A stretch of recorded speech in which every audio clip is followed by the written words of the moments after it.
Nosso presidente quer fazer umas considerações? Bom, primeiro, apenas dizer do alerta que o promotor Frederico nos trouxe com relação à ADC 51, e realmente foi muito importante nos alertar a respeito disso, e seguramente o ministro Gilmar Mendes, frente a um interesse que o TSE, e até mesmo por provocação dele,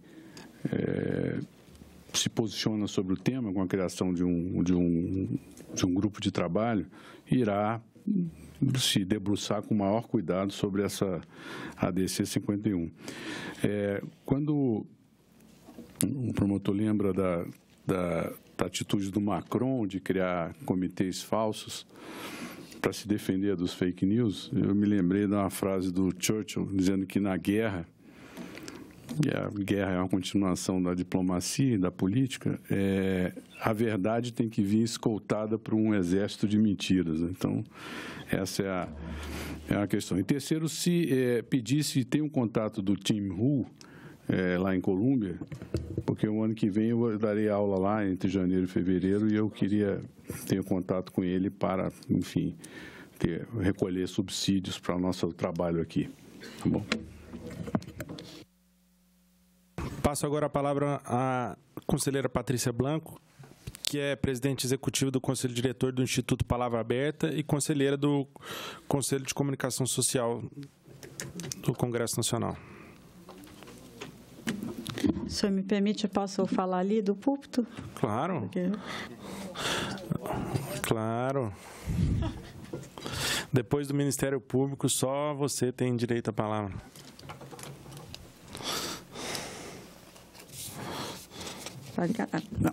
Boa tarde a todos e a todas. É um prazer estar aqui.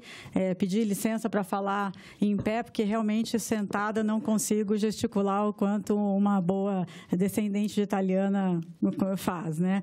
Primeiro, presidente Murilo, muito obrigada e cumprimento pela elaboração desse seminário. A toque de caixa, acho que foi de extrema importância, é de extrema importância debater esse assunto. Conselheiro Miguel, é um prazer estar aqui dividindo a mesa com o senhor. Dividimos a cadeira lá no Conselho de Comunicação Social, tenho o prazer e a honra de ser suplente dele. E a todos os conselheiros aqui presentes, boa tarde, eu espero contribuir para esse debate. A gente tem discutido esses temas e temas bastante pertinentes às questões relativas à comunicação social no Brasil, no Conselho. Faço parte do Conselho pelo segundo mandato e tenho visto uma evolução bastante ampla da atuação desse Conselho em questões de extrema relevância para a nossa sociedade. Guilherme, Antonique, Frederico, prazer também dividir a mesa com vocês. Acho que todos aqui têm muito a contribuir. A minha apresentação vai ser uma apresentação um pouco mais de contexto, trazendo a preocupação que a gente tem, contextualizando esse momento que a gente vive, mas com uma preocupação de como a liberdade de expressão tem que ser preservada nessa discussão do conteúdo indevido, da produção de conteúdo fraudulento, até da disseminação de o que se denominou fake news, mas que são diversas formas de apresentação da notícia ou dessa notícia fraudulenta que chega todos os dias nos nossos telefones, nos nossos feeds de notícias e que tem gerado um transtorno na vida de muitas pessoas. Rapidamente, para onde eu aponto? Ali. O Palavra Aberta é uma entidade sem fins lucrativos que trabalha na defesa e promoção da liberdade de expressão, na liberdade de expressão no conceito mais amplo da liberdade de expressão individual, da liberdade de imprensa, no livre acesso à informação, no direito de anunciar, imaginando e defendendo que essa liberdade é um princípio fundamental e um dos pilares da democracia. Vivemos o que eu chamo da era, a evolução da informação, na era era da evolução do homem na era da informação. Aqui eu gosto de trazer essa imagem porque ela é um pouquinho o que a gente viveu, né? A evolução hoje, só que hoje a gente está num momento que é um pouquinho diferente. Nós não estamos mais sentados, arcados na frente de um computador, num desktop. A gente já está no mobile, né? Na época do mobile. Vivemos a era da convergência, da mobilidade, tudo numa velocidade, em tempo real, a qualquer momento. Saímos do analógico e fomos para o digital, do impresso para o eletrônico, em questões de uma década, né? Isso foi muito rápido. Essa evolução tecnológica, ela foi rápida ao extremo. E temos hoje tudo na palma da mão. Acessamos o mundo na palma da nossa mão. E somos acessados por esse mundo na palma da mão também. As informações que chegam para a gente via WhatsApp, via as redes sociais, via todos os grupos no qual a gente participa, são importantíssimas na hora da gente decidir, na hora da gente formar a nossa decisão, nossa ideia e aquilo que a gente acredita. Isso aqui, não sei se dá para ler, é só uns números aqui para mostrar o que é essa era da informação e como ela nos chega, né? Aqui os números da internet em 2017, no planeta, 7,4 bilhões de pessoas, são 7,4 bilhões de pessoas no mundo, 3,7 bilhões têm acesso e usam a internet. 2,7 bilhões são usuários de redes sociais. 4,9 bilhões é o número de acessos via smartphones, tudo na palma da mão.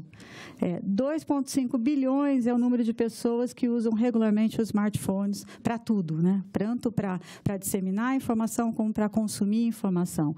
Esse quadro aqui, o que acontece em 60 segundos, é uma loucura de você imaginar que no YouTube, por exemplo, 4,1 milhão de views, de vídeos visualizados por minuto. Quer dizer, é uma loucura a quantidade de informação e o quanto isso é gerado e o que faz com que a gente chegue em algo que eu chamo da nova era da liberdade de expressão, que trouxe para a gente grandes contribuições. Aqui já foi falado, até o Márcio colocou dessa questão da democratização, da forma de todos terem voz. Então, o que essa nova era nos trouxe? Mais liberdade de expressão, mais interação entre as pessoas, mais política, mobilização, mais acesso à informação, mais transparência. Vivemos hoje conectados, isso é de extrema relevância. É de uma importância crucial, porque demos voz e temos voz para publicar e para colocar a nossa opinião a qualquer tempo, a qualquer momento. Mas também trouxe grandes desafios e dilemas.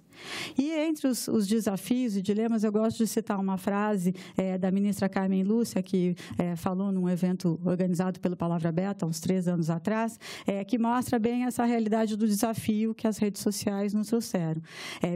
Saímos de uma era da invasão de privacidade e chegamos a uma era da evasão de privacidade. Somos nós que nos evadimos, somos nós que nos expomos, desde a foto do prato que a gente come no restaurante, o check-in da onde a gente vai, até a foto das férias, das nossas últimas férias e de posições de opinião. Isso é ruim? Não sei, não posso avaliar se é ruim, mas pode colocar em xeque uma privacidade que a gente deixou de ter. Então, acho que esse é um ponto para a gente colocar como decisão até de publicar ou não, de nos expormos ou não.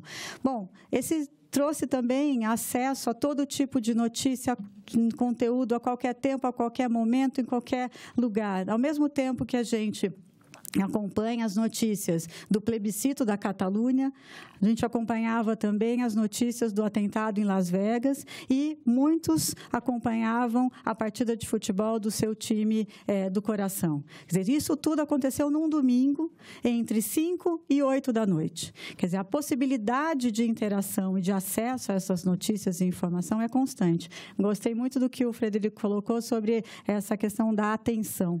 A nossa atenção, ela está onde a gente quiser que ela esteja.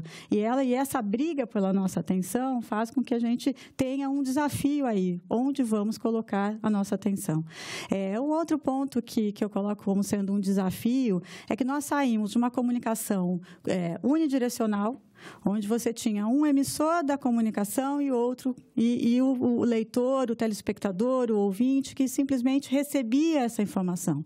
E passamos para uma comunicação multidirecional, de todos os lados, de todas as maneiras, todos participam dessa conversa. A internet, as redes sociais viraram a ágora moderna. Quer dizer, uma praça pública, é um bar onde todos discutem a todo momento o que quer que seja. Passamos a ter a figura do cidadão repórter. Somos todos produtores de conteúdo. Todos aqui produzem conteúdo a qualquer momento. Um celular na mão e uma ideia na cabeça. Não era o que falavam antigamente os cinegrafistas, né, os produtores de filmes. Mas essa produção de conteúdo também traz desafios constantes, porque a gente tem que lidar. Um outro ponto que é desse desafio das redes sociais e dessa proliferação de acesso é a jurisdição global.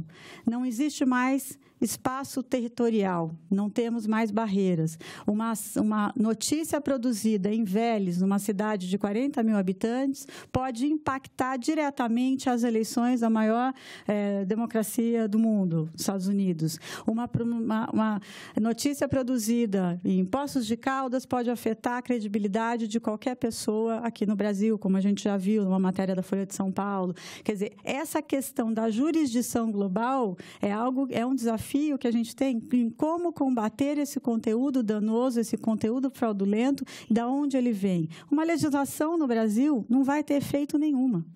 Não vai ter efeito nenhum se a notícia for produzida ali, nos nossos vizinhos. Quer dizer, em qualquer país que não seja o Brasil, essa legislação não vai ter efeito. Então, esse é um desafio que a gente tem também de como criar uma regra de combate que seja mundial. Será que é possível? Eu não tenho ideia se é possível ou não. Eu só quero trazer para vocês os desafios, os dilemas que a gente vive.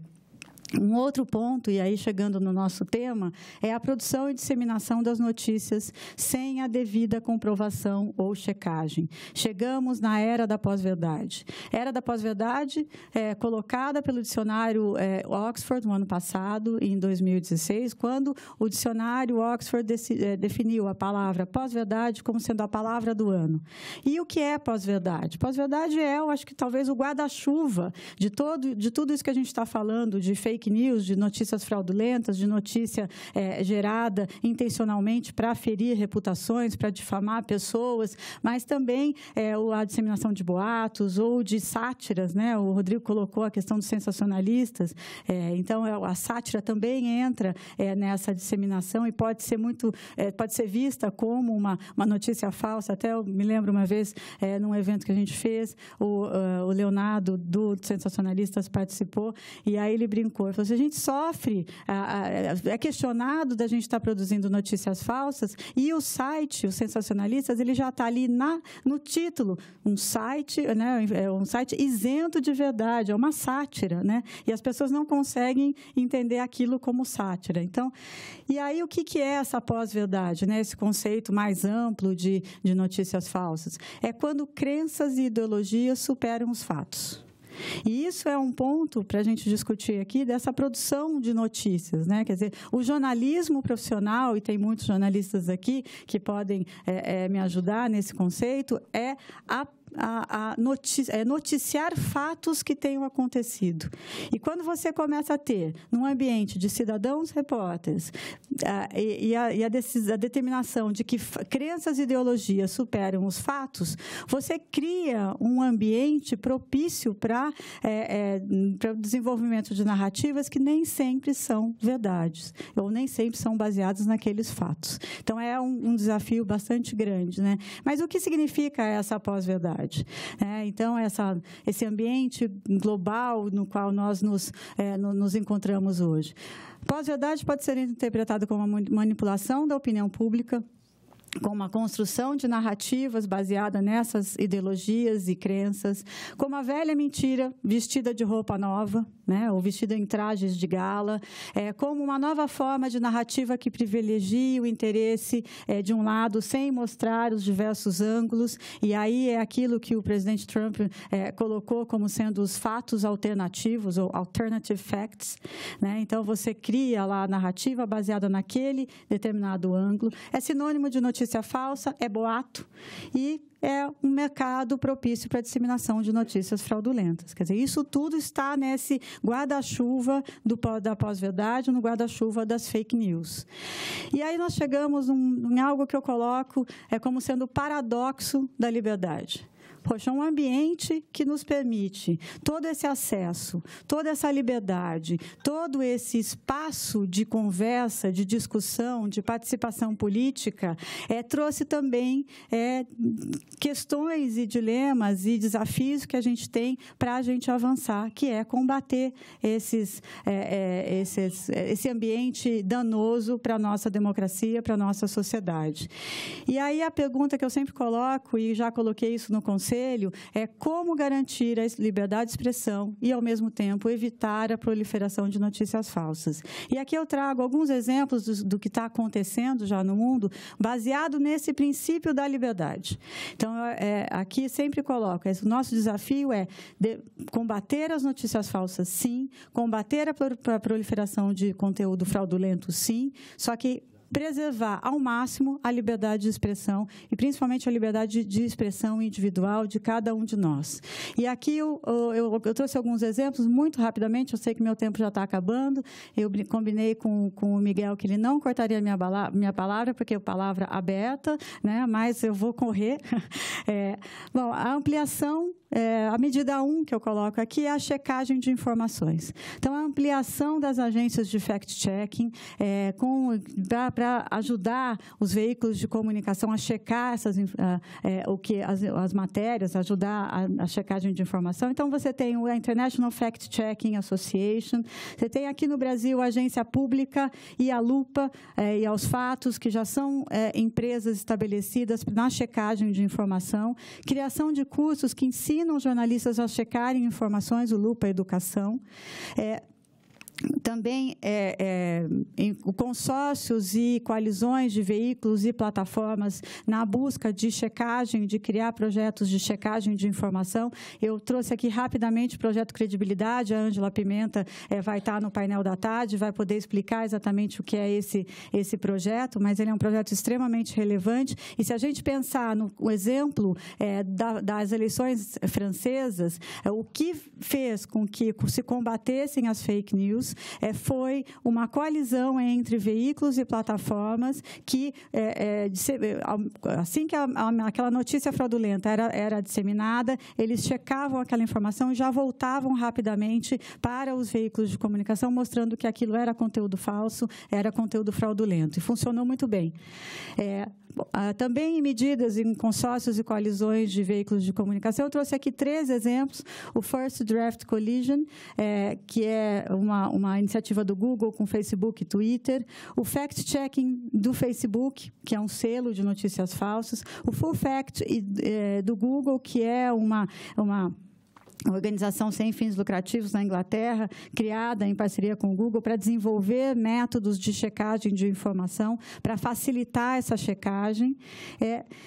Uma outra medida, a divulgação e esclarecimento de boatos e de notícias fraudulentas por parte dos veículos de comunicação estabelecidos. E aqui eu trago 3 exemplos. Um deles foi com relação à morte do ministro Teori Zavascki, que durante meses circulou boatos de que ele tinha sido assassinado, que o avião tinha caído, que ele... Quer dizer, todos aqueles boatos que surgiram após a morte dele, e a Veja trouxe esse quadrinho, 5 fake news sobre a morte de Teori Zavascki, esclarecendo que aquilo tudo era boato.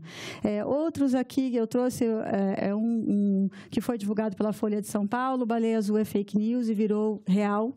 Quer dizer, começou aquele game, não sei se vocês lembram da baleia azul, começou como uma fake news e depois ele criou um boato tão grande que impactou de fato a vida de jovens no mundo todo. E no México, mais recentemente, resgate dos sobreviventes de abalo no México se confunde com fake news. Era a história da Sofia, que estava presa nos escombros e que aquilo foi um boato que começou a disseminar e todos os veículos e todas as pessoas, parou o país para ver o resgate da menina, e isso era um boato que gerou um constrangimento brutal para as autoridades, né? Aqui eu roubei esse slide do Guilherme, da Abrage, mas pedi permissão. Medidas também que podem ser adotadas são campanhas de esclarecimentos, e eu trago aqui 10 dicas produzidas pela Abrage, pelo ITS do Rio de Janeiro e pelo Facebook, que são dicas de como o usuário do Facebook pode visualizar ou pode identificar um conteúdo danoso. Então, aqui são 10 dicas bem fáceis de entender. Então, a primeira delas, eu acho a principal, e que a gente perdeu um pouco isso: seja cético, né, com as manchetes. Então, aquelas manchetes que falam homem na Índia apaixona-se e casa com uma cobra, não pode ser verdadeira, né? Então, e outras tantas que surgiram e que circularam o Brasil e o mundo, né? Outro ponto e aí eu entro numa questão que muitos aqui já falaram, mas que eu quero reforçar, sobre a necessidade da gente criar mecanismos de educação digital e midiática. Sem a educação digital e midiática, para fazer com que as nossas crianças e adolescentes, e até nós mesmos, passamos a entender melhor a forma como a informação ela chega até nós, a gente não vai conseguir evoluir, não vai conseguir combater esse universo de notícias fraudulentas e danosas que chegam todos os dias nos nossos timelines. E uma coisa que eu coloco sempre, que é a responsabilidade de todos nós. E aqui tem uma pesquisa que foi feita pela Bonus Quest, que 42% dos entrevistados assumiram já ter compartilhado algum tipo de notícia falsa. Isso é impressionante. Todos nós aqui recebemos diariamente no nosso WhatsApp algum tipo de boato, alguma notícia falsa. A gente tem duas alternativas: ou a gente compartilha, ou a gente responde para o grupo dizendo fake news. Então, essa educação a gente tem que fazer, e começa por todos nós. E a outra são projetos de educação midiática mesmo, uma da SaferNet e outra da Unesco, que é o 1000 Cliques da Unesco, e no qual nós pretendemos, lá no Palavra Aberta, discutir em 2018 esse projeto para fazer com que a gente adote uma política pública de educação midiática, propiciando uma melhoria no ambiente de educação e no ambiente de cidadania no nosso país. Então, aqui eu encerro com uma última colocação, e que é a que eu sempre parto do princípio. Temos que assegurar que qualquer medida ou quaisquer medidas que sejam tomadas para coibir a disseminação de notícias falsas ou conteúdo fraudulento tenham como objetivo evitar casos de calúnia, de difamação, não afetem a liberdade de expressão. Essa, sim, deve ser exercida com responsabilidade e deve ser ampliada. Quanto mais ampla, mais vigorosamente irá repudiar os excessos e as mentiras. Muito obrigada.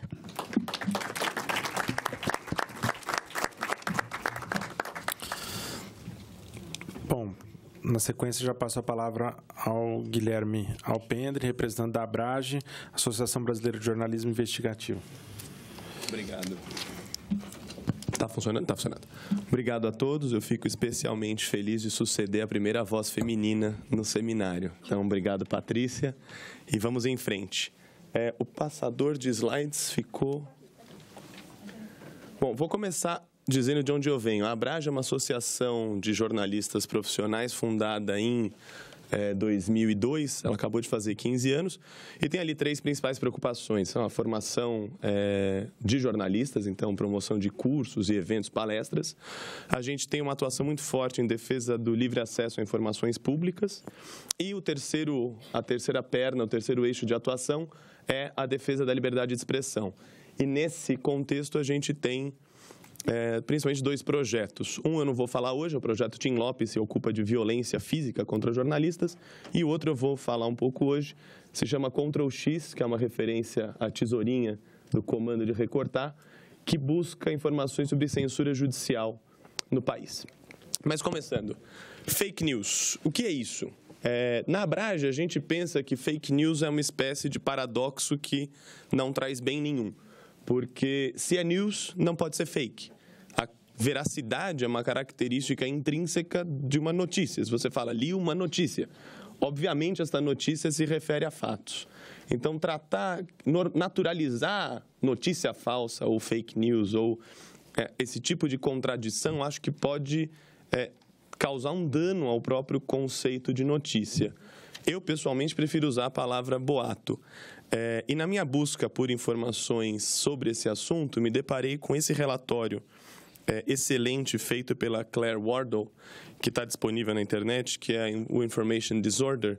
E ele tem uma coisa que dificilmente aparece nesse tipo de artigo curto sobre os assuntos, que é uma extensa sistematização e uma tentativa de compreender o que são notícias falsas, que ela prefere chamar de desordens informativas. E ela classifica isso em 3 coisas. Não sei se está dando para enxergar nesse gráfico, mas tem 2 bolas, uma preta e uma vermelha. A bola preta é o que é falso, a bola vermelha é o que é danoso. O que está só na bola preta é aquele erro da imprensa. Então, a pessoa vai lá e publica o boi mate, por exemplo. A pessoa desliza e publica algo que não necessariamente causa dano, até pode causar, mas é lateral e não tinha a intenção de causar dano. Na bola vermelha, exclusivamente, você tem aquilo que era uma informação que não era de interesse público e foi tornada pública com o objetivo de causar dano a alguém. Então, é o vazamento de e-mails da campanha do Macron na véspera da eleição. É o caso da Daniela Ciccarelli, como a gente comentou hoje de manhã no aeroporto. Não tem notícia e não há informação de interesse público, há apenas o desejo de causar dano. E aí, no meio das 2 coisas, tem o que é o nosso fenômeno, que é algo que se veste de notícia, mas é falso e tem o objetivo de causar dano. E isso é a nossa principal preocupação. E como o nosso painel aqui busca falar de soluções, eu reuni algumas. Muitas estão nesse relatório da Claire Wardle, que eu mencionei agora e que foi encomendado pelo Conselho de Europa, o Conselho da Europa. Lá tem 34, não são? 34 sugestões de saídas para a gente combater esse fenômeno de proliferação de boatos como se fossem verdadeiros. Eu selecionei algumas aqui, que eu acho bastante relevantes. As primeiras dizem respeito às plataformas de divulgação de informações.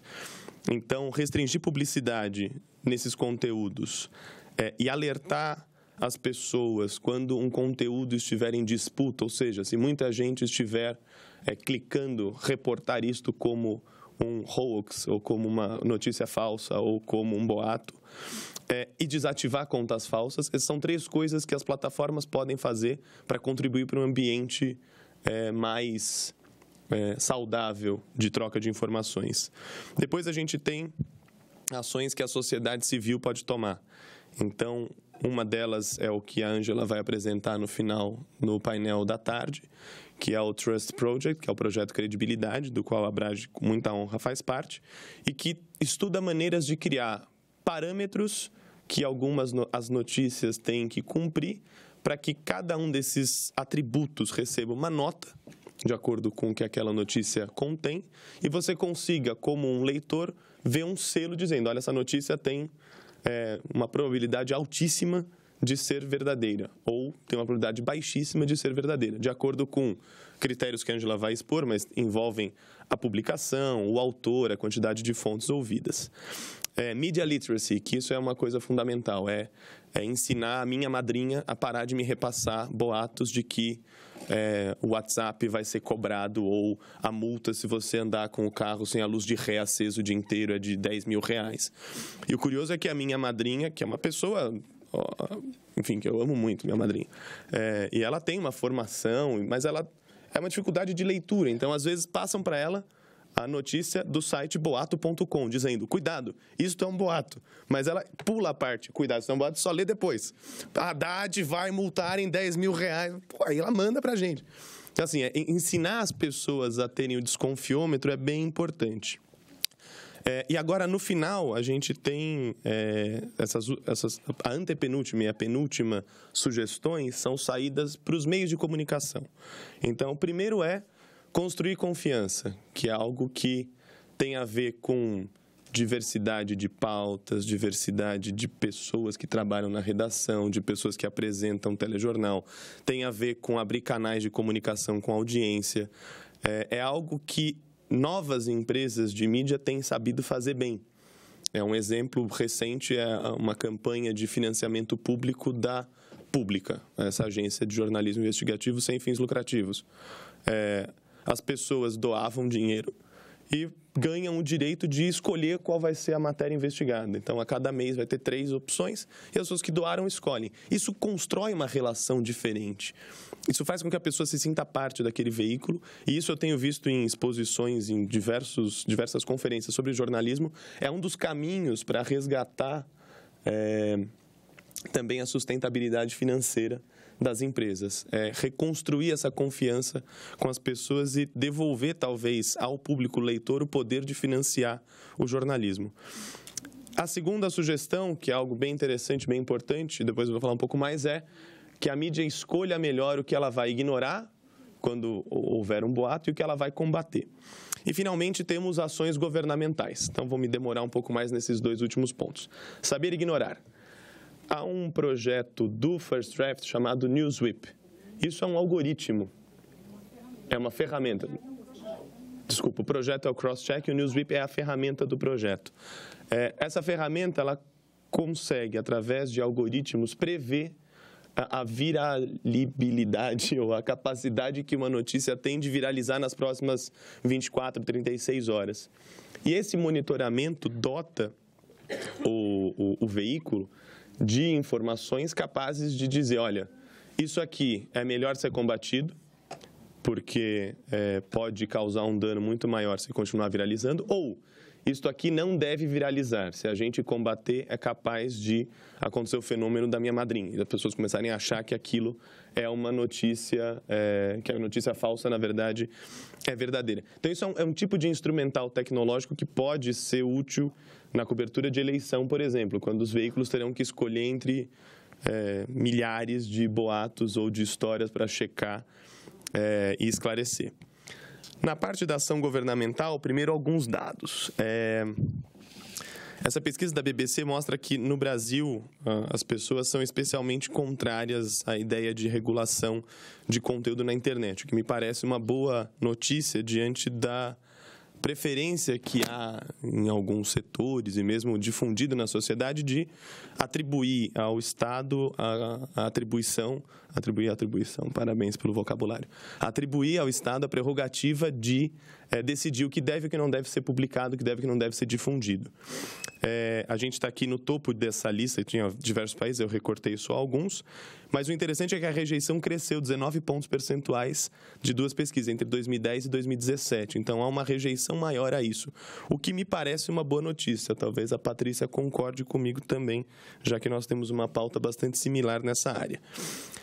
Ao mesmo tempo, o Brasil também é um dos países em que há mais preocupação com a veracidade das informações que estão na internet. Segundo essa pesquisa da Globescan, encomendada pela BBC, 92% da população se preocupa com 92% da população brasileira se preocupa com a veracidade das informações, ou seja, entende-se que ela estaria aberta a ferramentas como o trust e como sinalizadores de que as coisas estão em disputa, né? Qualquer coisa que a ajude a navegar nesse mar poluído, ou nesse céu poluído.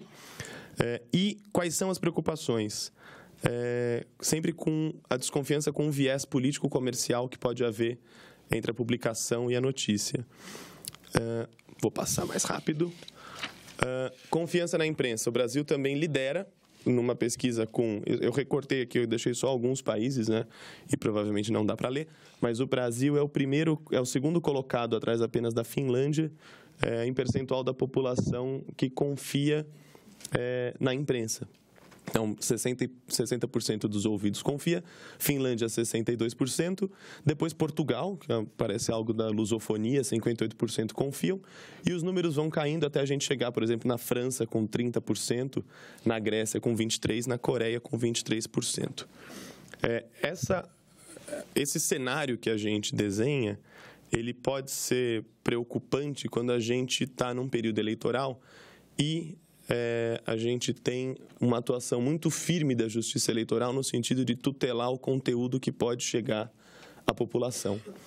E eu digo isso, peguei essa frase do Gilmar Mendes da quinta-feira passada, em que ele fala que o TSE não pode se negar a entender o fenômeno das fake news e não pode deixar de negar os riscos que isso tem para a democracia, mas o que eu queria agora era falar sobre esse projeto Ctrl+X, que é um projeto full disclaimer, financiado pelo Google desde 2014, que é totalmente feito pela nossa equipe dentro da Abrage e que faz um rastreamento, um monitoramento de ações judiciais que pedem remoção de conteúdo na internet.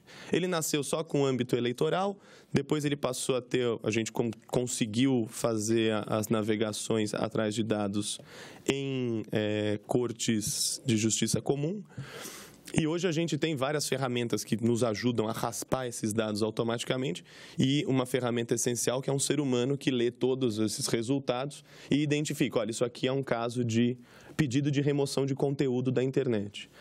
Nós não entramos no mérito de saber se o pedido é razoável ou não razoável. A gente só entra no mérito de ver, olha, pornografia infantil parece razoável que se peça a remoção, e revenge porn também. Então, essas coisas não entram.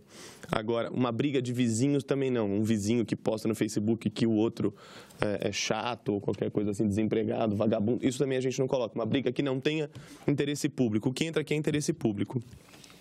E os dados que a gente encontra em eleição são bastante preocupantes, porque, frequentemente, os pedidos são feitos com antecipação de tutela. Então, normalmente é feito um pedido para que seja removido o conteúdo e que seja removido liminarmente antes de julgamento do mérito. E o que a gente vê é que é bastante comum que isso aconteça, especialmente na eleição municipal de 2016, em que é tudo muito pulverizado e os municípios são muito pequenos e, frequentemente, em poucas horas, a decisão liminar do juiz é pela remoção do conteúdo. O site está disponível, é ctrlx.org.br, tem 3.000 ações cadastradas agora, não vem só desde 2014, a gente antecipa um pouco também. E aí, por que eu trouxe esses dados? Porque é muito difícil a gente saber o que é fake news, o que é uma notícia falsa. E é muito perigoso a gente deixar que a Justiça Eleitoral, muito rapidamente, decida aquilo que deve ser removido do ar. Tem histórias de cidades em que ninguém da cidade soube que o prefeito tinha sido cassado, que estava recorrendo ao TSE, ele ficou acho que 3 anos e meio recorrendo ao TSE, ou seja, o mandato todo, mas a cidade não sabia, porque uma rádio era dele e a outra rádio da cidade estava com uma ação na Justiça Eleitoral proibindo de noticiar esse fato, porque ele ainda não tinha tido o direito de recorrer ao TSE, então pediu para que isso causaria um dano irreversível à sua campanha eleitoral. Ele foi eleito, ganhou e governou por 3 anos e meio. Eu trouxe aqui alguns exemplos rápidos de ações que a gente encontrou e com isso eu vou encerrar. Tá? Eu não sei quem está no controle do tempo ou quem está no controle da fome, mas eu só tenho pouco tempo, já estou começando a terminar. Isso aqui é uma ação da coligação Juntos para Mudar, em face dessa Foco Comunicação, do jornal Oi Diário, em que na edição 891, daí a gente vê que não é um jornal criado para a eleição, não é só para falar mal de alguém, em 11 de 2016, visa desmoralizar e denegrir a imagem do candidato a prefeito da coligação respectiva, a publicar expressões como Lacerda e as baixarias e desesperado, o candidato do PTB rasga a falsa denúncia contra o jornal. Sustenta a autora que o jornal visa também defender a candidatura do candidato adversário. E essa é a informação com que a pessoa entra e, frequentemente, com base na qual o juiz defere o pedido. Um outro exemplo.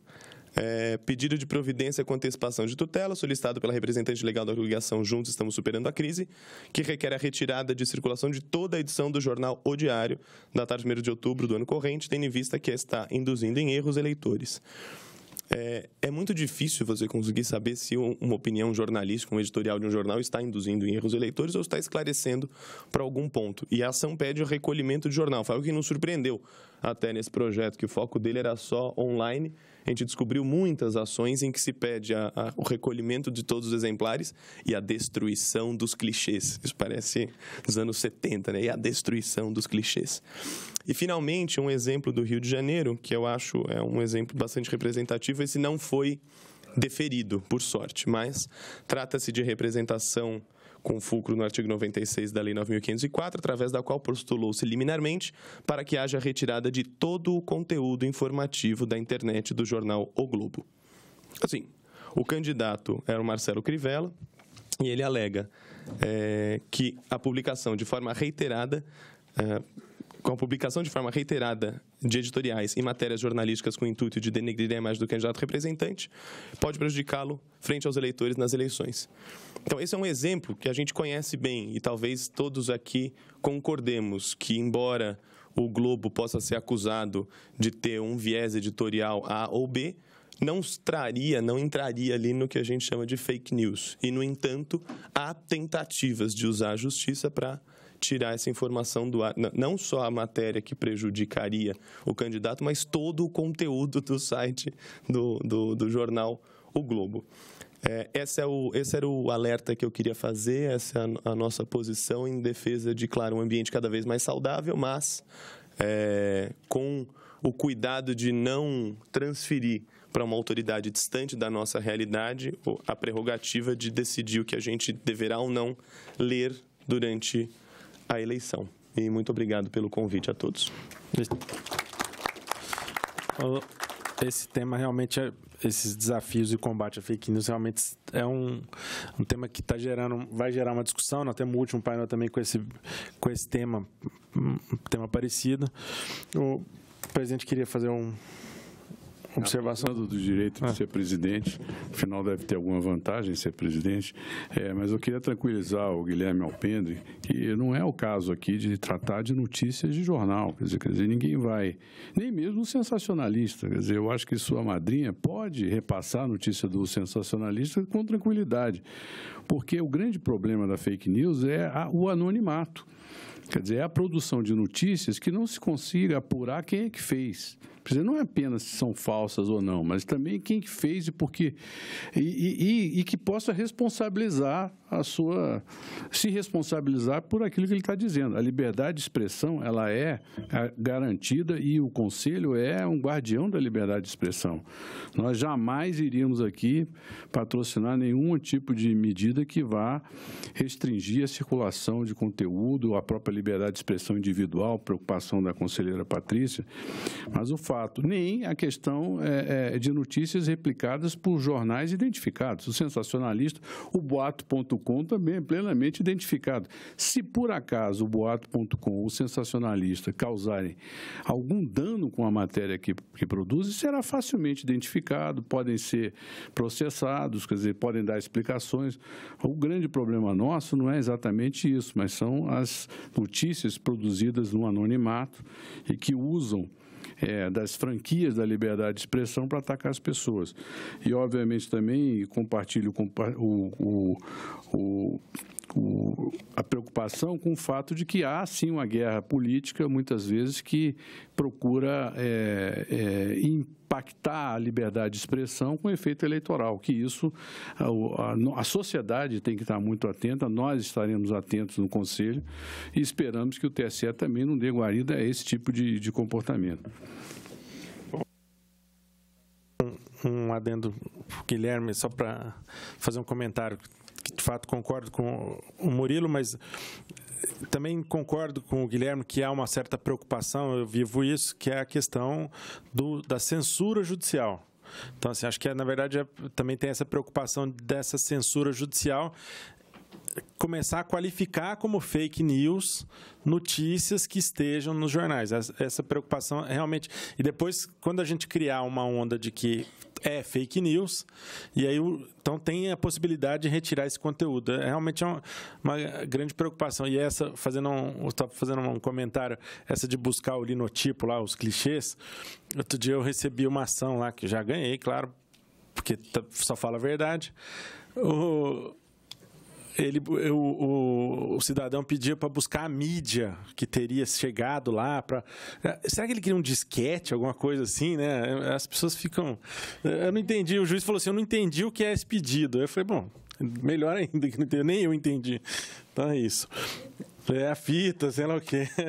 Não, disquete, né? Deve ser alguma coisa assim, né? Fiquei imaginando aquele disquetão grande, né? Bom, passo então na sequência... Não, outro detalhe só antes. O Ctrl+X ali tem um dado interessante ali, né? Que o segundo estado que tem mais ação, não sei se é porque a informatização chegou para você a informação, ou se de fato esse dado é verdadeiro, que o Paraná é o segundo maior estado. Isso é um efeito Moro. Efeito Dallagnol, desculpa o Ministério Público, mas é um efeito... o Estado está mais judicializando a questão, né? Bom, passo agora a palavra ao senhor Luiz Roberto Antonic, representante da ABERT, que vai fazer ali na frente, autor de vários livros na área de finanças, matemática comercial, filosofia, e é professor e executivo de empresas. Serei brevíssimo. Os últimos serão os primeiros, antes tarde do que nunca, né? A melhor idade começa com os 60. Isso é tudo notícia falsa. Né? Para dar um exemplo para os senhores que notícia falsa não funciona, eu estava, logo que cheguei aqui, né, prestando assim, muita atenção aqui na apresentação do Manuel Fernandes, né, e tinha uma senhora sentada do meu lado, muito elegante, né, e ela me falou assim, moço, é agora que vem o Paulo Toné Camargo? Aí eu falei, senhora, eu tenho duas notícias, uma boa e uma ruim. A ruim é que o senhor Paulo Toné Camargo, ele está com um problema de saúde, e então ele não poderá vir. E a segunda notícia, que é a boa, é que quem vai sucedê-lo aqui é muito melhor que ele. Não colou. A Biela foi embora, infelizmente. Eu represento uma entidade, a Associação Brasileira de Emissoras de Rádio e Televisão, que tem como associadas 3.500 emissoras de rádio e de TV. Nós temos uma característica, nos identificamos como empresas de mídia, somos veículo, temos responsabilidade solidária com aquilo que divulgamos, temos responsabilidade editorial, contratamos jornalistas e, como alguém falou aqui, né, temos endereço, CPF, e podemos ser achados a qualquer instante.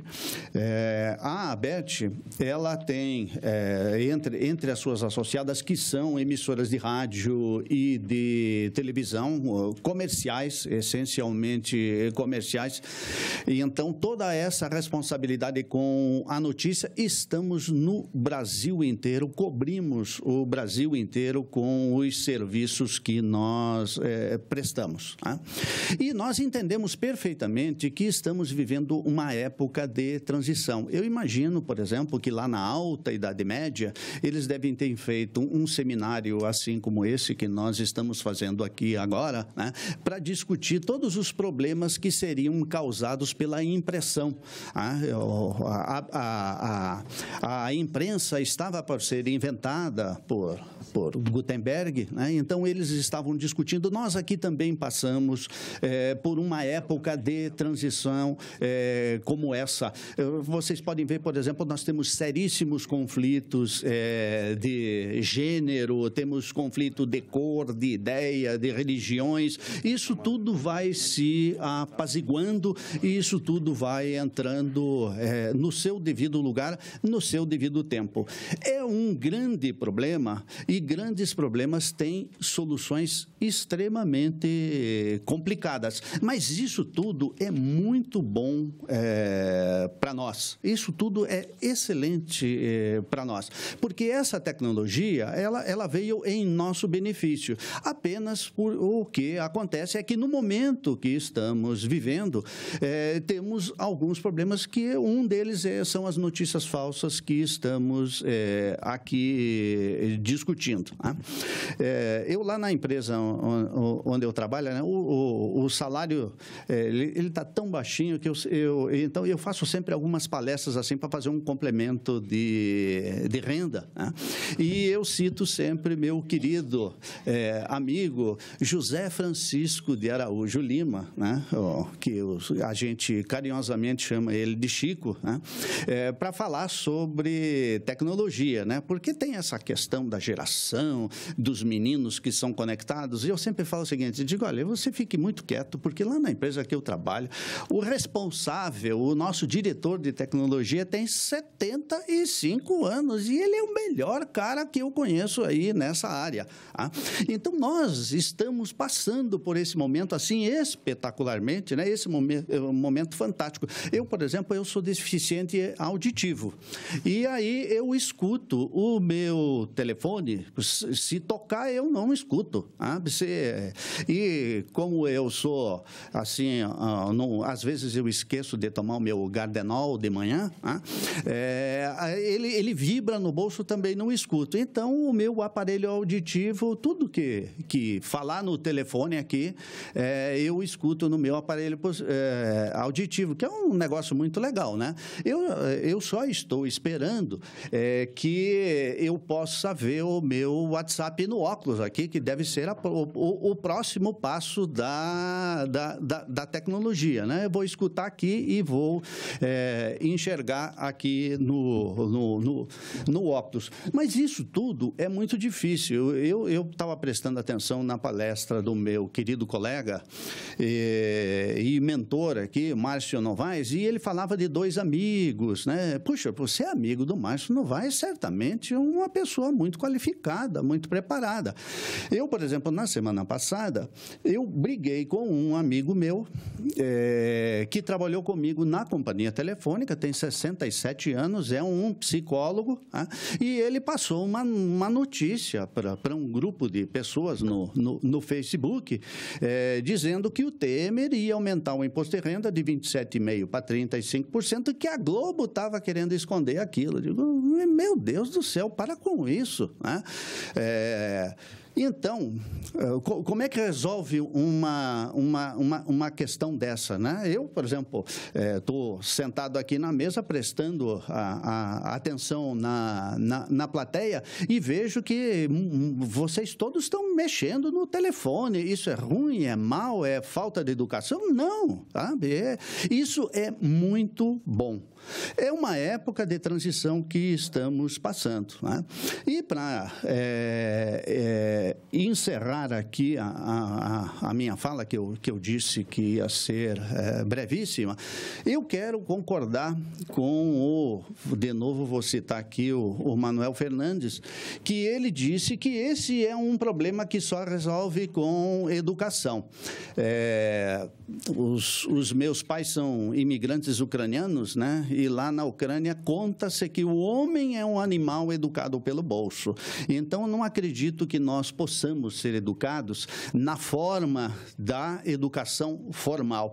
O que precisamos, efetivamente, é com essas empresas de tecnologia, que se intitulam empresas de tecnologia, né? Elas precisam ser educadas, talvez com aquele $1 bilhão, né? que um dos palestrantes aqui se referiu, né? Precisamos gastar aqui, elas precisam gastar $1 bilhão para fazer isso. Então, enquanto não houver uma espécie de punição para essas empresas, porque nós chamamos isso de notícias falsas, mas ele não é só notícia, aqui tem uma miríade de coisas que existem por trás de toda essa tecnologia que vem aí. Uma delas é a notícia falsa. Então, o único jeito de educá-los é fazer o que a comunidade europeia tem tentado fazer, ou seja, educá-los pelo bolso. Responsabilidade solidária. Ah, você está vivendo de publicidade, você publica notícias, você tem que ter responsabilidade com isso. Vai ser fácil de resolver? Absolutamente não. Então, muito me orgulho de trabalhar com um grupo de empresas que contrata jornalistas, que tem endereço, que responde por aquilo que publica. Muito obrigado. Bom, agradeço os palestrantes. Informo que vamos fazer uma pausa para o almoço. Vamos retornar às 15 horas para darmos início ao terceiro painel. Bom almoço, bom apetite a todos.